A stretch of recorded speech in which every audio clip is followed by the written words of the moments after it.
Entrez dans le monde de Mario. Boulevard 1021. Une émission 100% Québec. À Boulevard 1021. Le show. Le show d'or. Avec Mario Tremblay. Le show d'or. Québec aujourd'hui. Avec Mario Tremblay. À Boulevard 1021. La radio qui fait parler. 1021.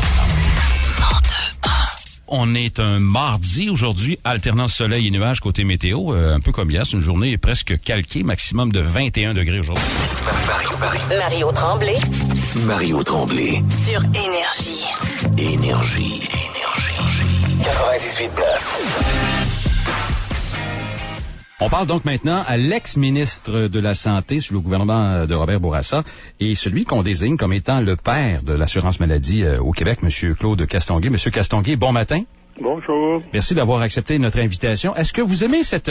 parce qu'on vous appelle toujours de cette façon-là, on vous identifie tout le temps de cette façon-là comme étant le père de l'assurance maladie au Québec. Est-ce que pour vous, c'est une fierté? Ben, évidemment. C'est une mesure qui a rendu d'immenses services. C'est probablement le programme qui est le plus apprécié des Québécois, malgré les difficultés que connaît notre système de santé. Alors, c'est clair que je suis fier de ce que nous avons fait. Je vous présente notre invité. Il s'agit du chef du Parti libéral du Québec, M. Philippe Couillard. M. Couillard, bonsoir. Bonsoir tout le monde. Bienvenue. Très heureux d'être ici. On a l'impression, en tout cas, que les policiers n'ont pas de marge d'erreur. C'est-à-dire que même par association... Ça, par association, je vais toujours m'insurger contre ça, parce que je pourrais prendre n'importe qui nous écoute, là, puis faire toutes sortes de suppositions, y compris les gens en politique. Par association, c'est insensé puis injuste de faire ça. Mm-hmm. Alors, si les gens posent des questions, ils auront les mêmes réponses, parce qu'essentiellement, c'est la vérité. Puis c'est les choses que je réponds à chaque fois, puis que je continuerai également à dire, mais là, je m'occupe beaucoup du présent et de l'avenir actuellement. On a ce matin la chance de parler au premier ministre du Québec, M. Philippe Couillard. Bon matin, M. Couillard. Bon matin tout le monde. Vous allez bien? En terminant, Monsieur Couillard, est-ce que le remaniement ministériel, vous allez réfléchir à ça pendant la période des fêtes? J'ai réfléchi tout le temps, mon cher. Tout le temps? Est-ce que vous achevez d'y réfléchir? Je suis toujours, moi, j'arrête jamais de réfléchir. C'est ça mon habitude. Est-ce qu'on pourrait avoir un remaniement ministériel important ou mineur? J'arrête jamais de penser à ces choses-là. Non, c'était pas ça ma question. Je sais que c'est pas ça votre question. Vous le saviez en plus. Vous n'aurez pas d'autres réponses. Parfait. Je vous souhaite une joyeuse période des fêtes à Saint-Félicien. C'est moins 5 degrés présentement à Québec. En studio avec nous ce matin, le chef de la CAQ, la Coalition Avenir Québec, M. François Legault. M. Legault, bon matin, merci d'être là. Bon matin, M. Tremblay. Vous allez bien? Ça va très bien. Mais avez-vous l'impression que votre message passe bien?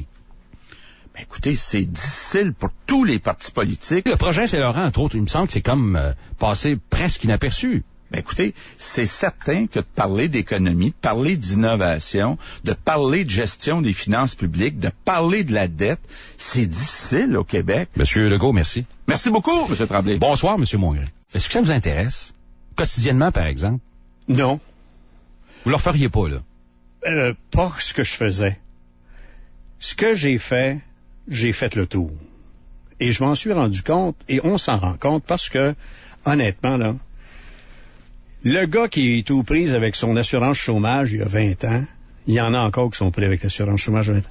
La société n'a pas beaucoup changé dans sa relation entre l'État et le citoyen. Mm-hmm. Pas beaucoup. Un personnage que vous connaissez bien, je pense qu'on pourrait dire que c'est le Huron le plus connu, ce que je pourrais dire sur la planète, Max Gros-Louis. Peut-être. Probablement. Parce que des Hurons, il n'y en a pas beaucoup. En partant, il n'y en a pas beaucoup. Mais là, vous m'ouvrez la porte, par exemple, parce que quand vous parlez de la... Oui. Allons-y. Quand vous parlez de la Convention de la baie James, vous dites, c'était pas seulement de l'argent, c'est parce que vous savez très bien aussi que souvent, c'est la perception qu'ont les gens qu'on donne beaucoup d'argent aux Premières Nations. Et puis souvent, le problème, c'est pas qu'on donne de l'argent, c'est qu'on se demande si c'est bien administré. C'est toujours bien administré, cet argent-là? Parce que c'est des sommes considérables, souvent. Là. Non, c'est pas toujours bien administré, mais vous savez que les Premières Nations ont pas grande autorité administrée non plus. Donc, ce que t'appréhendais, en fait. Exactement. C'était ça. Et accoucher dans le silence, je te dirais que c'est assez difficile, parce qu'un accouchement, on se l'imagine, les femmes accouchent dans la chambre d'à côté, eux... Oui, ils souffrent, mais leur bébé pleure. Moi, on le dépose sur moi. Il est encore tout chaud. Le médecin me regarde. Il dit, je suis désolée, je sais pas quoi dire. Le médecin quitte. Donc, je suis là, couchée avec mon bébé dans les bras, à pleurer. Tu sais, faites quelque chose, essayez de le réanimer, tu sais. Dites-moi pas que vous êtes là à rien faire. Puis, tu sais, c'est vraiment dans la panique, là, tu sais. Je peux pas croire que, tu sais, il pesait 6 livres et 4, tout formé, tout là. Je peux pas croire qu'il se mettra jamais à respirer, ça. Donc, Puis les médecins nous annoncent la journée même, ce mercredi-là, c'était le 17 août, que Charlotte a récidivé. Là. Ils nous ont dit carrément qu'il n'y avait plus rien à faire pour la petite. Là. Je pense que pour moi, c'était une des morts les plus difficiles à encaisser parce que c'est injuste. Qu'une petite fille de 17 ans meurt d'un cancer. Alors que très rare en plus. Très rare, un cancer des os qui n'attaque que les adolescents, c'est-à-dire que les os n'arrêtent pas de croître. Alors donc, elle est morte ossifiée. Moi, quand je me promène dans la rue, puis les gens me reconnaissent, m'interpellent, puis qu'une mère de famille me dit, Monsieur Boisvenu, vous savez, mon fils un jour va m'assassiner. Je vous présente Gilles Proulx. Bonsoir, Monsieur Proulx. Bonsoir, mon cher Mario. Mon père va faire entrer sa copine chez lui sous prétexte qu'elle va être chambreuse dans la maison, puis t'as sa blonde, dans le fond. Ma mère qui elle se met à devenir évergondée, à chercher d'une cuisse à l'autre jusqu'à ce que se trouve un amant qu'elle va garder jusqu'à sa mort. Alors nous, on est tout petits, puis je vais au collège pensionnaire. Ma mère vient me voir un dimanche avec son ami. L'autre dimanche, c'est mon père qui vient avec sa blonde. Il maîtrise l'art de l'interview et reçoit plein d'invités. Mario Tremblay. À Énergie 98.9. C'est de la très bonne radio et continue.